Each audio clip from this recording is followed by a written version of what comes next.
সুইজাৰলেণ্ডৰ ডাভোছৰ পৰা অসমৰ মুখ্যমন্ত্ৰী ডক্টৰ হিমন্ত বিশ্ব শৰ্মাই অসমবাসীলৈ দিছে কেইবাটাও বিশেষ খবৰ। কেইবাটাও সুখবৰ আগবঢ়াইছে ডাভোছৰ পৰা মুখ্যমন্ত্ৰী ডক্টৰ হিমন্ত বিশ্ব শৰ্মাই ৰাজ্যবাসীলৈ। কাৰণ এয়াই হৈছে প্ৰথমগৰাকী অসমীয়া মুখ্যমন্ত্ৰী ডক্টৰ হিমন্ত বিশ্ব শৰ্মা যিয়ে ৱৰ্ল্ড ইকনমিক ফৰামত অংশগ্ৰহণ কৰিছে আৰু অসমক প্ৰতিনিধিত্ব কৰিছে। আৰু স্বাভাৱিকতেই সমগ্ৰ ৰাজ্যবাসীয়ে উৎসুকতাৰে বাট চাই আছিল মুখ্যমন্ত্ৰীগৰাকীয়ে কি ঘোষণা কৰে ডাভোছৰ পৰা। মুখ্যমন্ত্ৰীগৰাকীয়ে সদায় ফেচবুক লাইভ দিয়াৰ দৰে ডাভোছৰ পৰা ফেচবুক লাইভ যোগে ঘোষণা কৰিলে অসমবাসীলৈ কেইবাটাও সুখবৰৰ কথা। নমস্কাৰ প্ৰিয় দৰ্শক, মই জয়ন্ত মাধৱ গোস্বামীয়ে আপোনাক স্বাগতম জনাইছো নিউজ 18 অসম নৰ্থ ইষ্টৰ ডিজিটেল লাইভলৈ। এয়া ডিজিটেল লাইভত আমি লৈ আহিছো মুখ্যমন্ত্ৰীগৰাকীয়ে ঘোষণা কৰা কেইবাটাও গুৰুত্বপূৰ্ণ খবৰৰ বিষয়ে।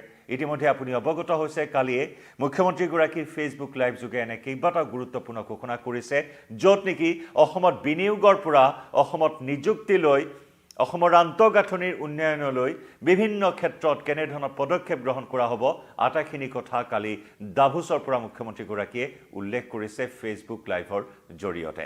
তাৰ ভিতৰত বিনিয়োগৰ কথা প্ৰথমে আমি উল্লেখ কৰিব লাগিব। বিনিয়োগৰ ক্ষেত্ৰত বিশেষভাৱে গুৰুত্ব প্ৰদান কৰা হৈছে। অসমক দেশৰ 5খন ৰাজ্যৰ অন্তৰ্ভুক্ত কৰাৰ ক্ষেত্ৰত বিভিন্ন ধৰণৰ অভিলাষী পৰিকল্পনা ৰাজ্য চৰকাৰে গ্ৰহণ কৰিছে আৰু সেইবাবে বিনিয়োগত বিশেষভাৱে গুৰুত্ব প্ৰদান কৰিছে, য'ত নেকি এডভান্টেজ আসাম 2.0 বিনিয়োগেৰে ইতিমধ্যে সমগ্ৰ বিশ্বৰ সন্মুখত অসমক চিনাকি কৰি দিয়াৰ প্ৰয়াস কৰা হৈছিল। আৰু ঠিক তেনেদৰে ৱৰ্ল্ড ইকনমিক ফৰামৰ দৰে এখন বিৰল মঞ্চত অসমক প্ৰতিনিধিত্ব কৰাৰ সুযোগ লাভ কৰি এই সুযোগ এৰি দিয়া নাই মুখ্যমন্ত্ৰী ডক্টৰ হিমন্ত বিশ্ব শৰ্মাই। বিশেষকৈ বিনিয়োগৰ বাবে দেশ বিদেশ বিভিন্ন দেশৰ প্ৰতিনিধিৰ সৈতে আলোচনাত মিলিত হয় মুখ্যমন্ত্ৰীগৰাকী। আৰু তাৰ পিছতে মুখ্যমন্ত্ৰীগৰাকীয়ে ঘোষণা কৰিলে যে অসমত 80ৰ পৰা 90,000 কোটি টকাৰ বিনিয়োগ কৰাৰ প্ৰতিশ্ৰুতি বা আশ্বাস দিছে দেশ বিদেশৰ বিভিন্ন প্ৰতিনিধিয়ে। স্বাভাৱিকতে অসমবাসীৰ বাবে এক ডাঙৰ উপহাৰ ডাভোছৰ পৰা মুখ্যমন্ত্ৰীগৰাকীয়ে ঘোষণা কৰিছে। 80ৰ পৰা 90,000 কোটি টকাৰ বিনিয়োগৰ আশ্বাস লাভ কৰিছে অসমে। ডাভোছৰ পৰা ফেচবুক লাইভ যোগে মুখ্যমন্ত্ৰীগৰাকীয়ে কথা ঘোষণা কৰে। এক কথাত ছুইজাৰলেণ্ডত অসমৰ নাম উজ্বলাই মুখ্যমন্ত্ৰীগৰাকীয়ে এই বিনিয়োগৰ প্ৰতিশ্ৰুতি লাভ কৰিবলৈ সক্ষম হৈছে। একে সময়তে উল্লেখ কৰিব লাগিব বিনিয়োগৰ প্ৰসংগত, য'ত নেকি টাটাই 27ৰ পৰা 30,000 কোটিৰ বিনিয়োগ কৰাৰ আশ্বাস দিছে অসমৰ মুখ্যমন্ত্ৰী ডক্টৰ হিমন্ত বিশ্ব শৰ্মাই। অৰ্থাৎ ছেমি কণ্ডাক্টৰ প্ৰকল্পৰ পিছত অসমত আন এক বৃহৎ বিনিয়োগ কৰিব টাটাই, আন এক বৃহৎ বিনিয়োগৰ বাবে আগবাঢ়িব টাটাই, য'ত নেকি 27ৰ পৰা 30,000 কোটি টকাৰ বিনিয়োগৰ আশ্বাস দিছে। ডাভোছত CNBC TV18ৰে হোৱা সাক্ষাৎকাৰত মুখ্যমন্ত্ৰীগৰাকীয়ে এই সুখবৰ দিছে ৰাজ্যবাসীলৈ। আমি সেই মন্তব্যসমূহ আগবঢ়াম। একে সময়তে নিযুক্তিৰ ক্ষেত্ৰতো বৃহৎ ঘোষণা মুখ্যমন্ত্ৰী ডক্টৰ হিমন্ত বিশ্ব শৰ্মাৰ। অহা 11 বা 12 ফেব্ৰুৱাৰীত ৰাজ্যত আন এক বৃহৎ নিযুক্তি প্ৰক্ৰিয়া অনুষ্ঠিত হ'ব, য'ত প্ৰায় 2,000 বিভিন্ন খণ্ডত অসমৰ বিভিন্ন ক্ষেত্ৰত 2,000 পদত নিযুক্তি প্ৰদান কৰা হ'ব। ৰাজ্য চৰকাৰৰ যি লক্ষ্য, চৰকাৰী চাকৰি নিযুক্তিৰ ক্ষেত্ৰত 1 লাখ নিযুক্তিৰ ক্ষেত্ৰত যি লক্ষ্য, আৰু সেই লক্ষ্যত আগ্ৰসৰ হ'বলৈ মুখ্যমন্ত্ৰীগৰাকীৰ প্ৰথমটো কাৰ্যকাল মুখ্যমন্ত্ৰী হিচাপে 5 বছৰীয়া কাৰ্যকালৰ এয়া অন্তিম ক্ষণত আন এক বৃহৎ নিযুক্তি প্ৰক্ৰিয়া অনুষ্ঠিত হ'ব, য'ত 11 বা 12 ফেব্ৰুৱাৰীত 2,000 পদত নিযুক্তি দিয়া হ'ব। আমি পদসমূহৰ কথা কিছু তথ্য উল্লেখ কৰিব বিচাৰিম। কোন ক্ষেত্ৰত কোন খণ্ডত কেনেধৰণৰ পদ খালী হৈ আছে য'ত নিযুক্তি প্ৰক্ৰিয়া সম্পন্ন কৰিব, খালী হৈ থকা পদ য'ত নিযুক্তি দিয়া হ'ব সেই বিষয়ে আমি উল্লেখ কৰিব বিচাৰিম। লোক নিৰ্মাণ বিভাগৰ কনিষ্ঠ অভিযন্তাৰ 75টা পদত নিযুক্তি সম্পন্ন কৰা হ'ব। সমান্তৰালকৈ 195টা ADO পদ, তাৰ লগতে আছে 65টা মীন বিভাগৰ পদ, একেদৰে 25টা এনফৰ্চমেণ্ট পৰিদৰ্শকৰ পদত হ'ব নিযুক্তি। 642টা কনিষ্ঠ অভিযন্তা চিভিলৰ পদত নিযুক্তি হ'ব। একেদৰে 125টা ৰেচম বিভাগৰ ডেমনষ্ট্ৰেটৰৰ পদত নিযুক্তি দিয়া হ'ব। একেদৰে 160টা কনিষ্ঠ অভিযন্তাৰ পদত নিযুক্তি প্ৰদান কৰা হ'ব। এনেদৰে মুঠ প্ৰায় 2,000 পদত নিযুক্তি প্ৰক্ৰিয়া সম্পন্ন হ'ব বুলি কালি ডাভোছৰ পৰা ফেচবুক লাইভ যোগে মুখ্যমন্ত্ৰীগৰাকীয়ে উল্লেখ কৰে।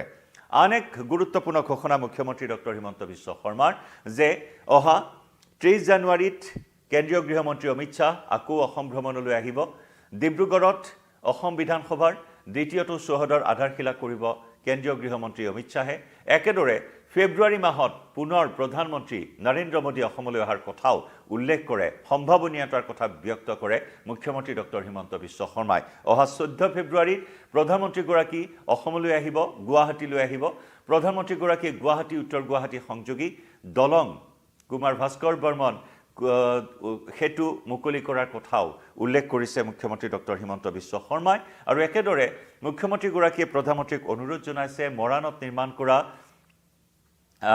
এডভান্স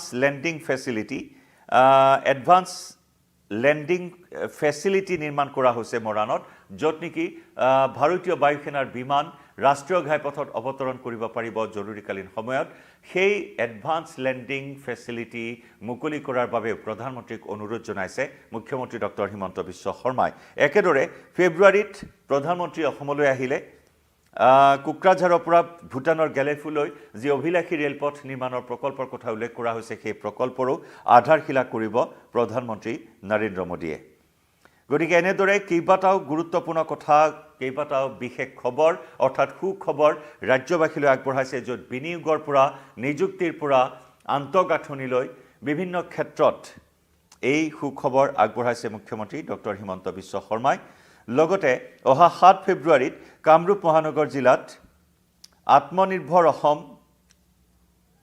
মুখ্যমন্ত্ৰীগৰাকীৰ আন এক অভিলাষী আঁচনি আত্মনিৰ্ভৰ অসম মুকলি কৰিব য'ত ইয়াৰ অধীনত ৭৫,০০০ যুৱকে লাভ কৰিব 2 লাখকৈ টকা প্ৰথম কিস্তিত 1 লাখকৈ টকা আগবঢ়োৱা হ'ব এই আঁচনিৰ অধীনত এই কথাও মুখ্যমন্ত্ৰীগৰাকীয়ে ফেচবুক লাইভ যোগে আকৌ এবাৰ উল্লেখ কৰিলে একেদৰে মুখ্যমন্ত্ৰীগৰাকীয়ে অহা 25 জানুৱাৰীত কাৰণ কাইলৈ মুখ্যমন্ত্ৰীগৰাকী অসমত উপস্থিত হ'ব অসমত উপস্থিত হৈ 25 জানুৱাৰীত ডুমডুমাত এটিকলি দুটিপাত শীৰ্ষক আঁচনিৰ আৰম্ভণি কৰিব এই কথা ঘোষণা কৰিছে ফেচবুক লাইভ যোগে মুখ্যমন্ত্ৰীগৰাকীয়ে কয় যে এই আঁচনিৰ অধীনত চাহ বাগিচাৰ কেজুৱেল আৰু স্থায়ী শ্ৰমিকসকলে 5,000 টকা লাভ কৰিব এটিকলি দুটিপাত আন এক অভিলাষী আঁচনি মুকলি কৰাৰ কথাও ঘোষণা কৰে মুখ্যমন্ত্ৰী ডক্টৰ হিমন্ত বিশ্ব শৰ্মাই মুঠৰ ওপৰত ডাভোছত অনুষ্ঠিত ৱৰ্ল্ড ইকনমিক ফোৰামত ভাগ লৈ এই আশাৰ বতৰা কঢ়িয়াই আনিছে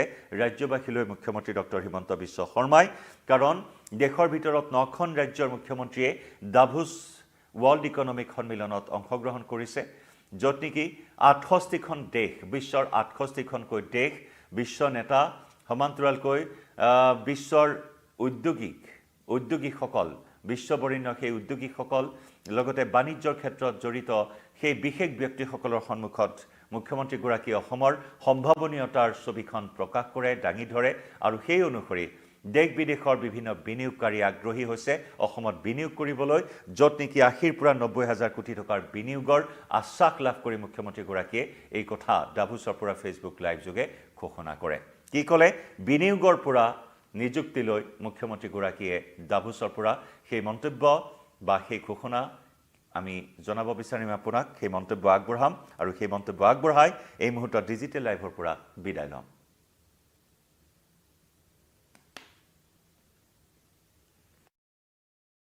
Tata's investment in Assam is the highest and it has opened the eyes of other investors that no, Assam is an investment destination. Before Tata took that bold decision, nobody thought that Assam is a place where one can invest. Following that investment, we got commitment of a huge investment in Assam that is something around rupees 5 lakhs crore in our Advantage Assam Summit. And more important that we quickly convert 3 lakhs crore and we grounded that investment. We are now started 3,200 megawatts of thermal power, almost 2,500 power storage in form of PSP. We have started a 12 lakhs metric ton of ammonia urea projects. We started almost 4 cement plant with 10 million ton of capacity. So lot of things has happened quickly post Tata investment. So Tata investment has created a buzz. So the Tata investment has been a catalyst. It acted as a catalyst, number one. Number two, we do not see semiconductor investment in isolation. Our larger game plan is to set up a electronics and semiconductor ecosystem around the Tata Semiconductor. So we quickly acquired land and we named Ratan Tata Electronic City, where now semiconductor facility is coming up. We are negotiating with Tata for another investment on electronic sector. Discussion is going on, not yet happening, but Mr. Sandra has already assured to us that he is going to bring a equal amount of investment in next 1 or 2 years. So that's the public commitment he has made. India Pavilion, মোৰ সন্মুখতে আপোনালোকে মই দেখুৱাইছো আমাৰ সন্মুখত এইটো India Pavilion এই India পেভিলিয়নত ভাৰতৰ 9খন ৰাজ্যই অংশগ্ৰহণ কৰিছে আৰু 9খন ৰাজ্যৰে মুখ্যমন্ত্ৰী উপমুখ্যমন্ত্ৰী সকলে আহি বিভিন্ন ইনভেষ্টৰ বা বিনিয়োগকাৰীসকলৰ লগত কথা পাতিছে দেশ আৰু বিদেশৰ দেশৰ অৰ্থনীতিৰ লগত জড়িত দেশৰ বিভিন্ন কোম্পানী বিনিয়োগকাৰীসকলেও আহি ইয়াতে বিভিন্নজনক লগ পাইছে আৰু যিসকলে আন্তৰ্জাতিক বা ইণ্টাৰনেশ্যনেল যিসকলে ব্যৱসায় কৰে গ্লোবেল ইনভেষ্টৰ বুলি কওঁ তেওঁলোকেও ইয়াতে আহি ভাৰতৰ বিভিন্ন ৰাজ্যৰ মুখ্যমন্ত্ৰীসকলক সাক্ষাৎ কৰিছে আৰু প্ৰতিখন ৰাজ্যৰ বিষয়েও জানিবলৈ চেষ্টা কৰিছে যোৱা 3 দিনত আমি অসমৰ বিষয়ে বহুত কথা পাতিলো আৰু বহু কেইজন বিনিয়োগকাৰীয়ে আহি আমাক সাক্ষাৎ কৰিলে আৰু কথা পাতোতে প্ৰায় 80-90 হাজাৰ কোটি টকাৰ বিনিয়োগৰ আমি প্ৰতিশ্ৰুতিও লাভ কৰিবলৈ সক্ষম হৈছো মই গুৱাহাটীত গৈ কোনে কেনেকুৱা ধৰণৰ বিনিয়োগ কৰিব সেই বিষয়ে আৰু কম কাৰণ আজি গধূলিও আমাৰ কেইবাজনো বিনিয়োগকাৰীৰ লগত আমাৰ বৈঠক অনুষ্ঠিত হ'ব যোৱা ফেচবুক লাইভত মই নিযুক্তিৰ বিষয়ে কৈছিলো যে আমি আৰু এটা পৰ্যায়ত আমি কিছু যুৱক যুৱতীক নিযুক্তি দিব লাগে ইয়াত মোক বহুতে সোধে কি ডিপাৰ্টমেণ্ট ইনভলভ আছে আমি 11 বা 12 ফেব্ৰুৱাৰী তাৰিখে 75 জন পিডব্লিউ ডিপাৰ্টমেণ্টৰ জুনিয়ৰ ইঞ্জিনিয়াৰক নিযুক্তি দিম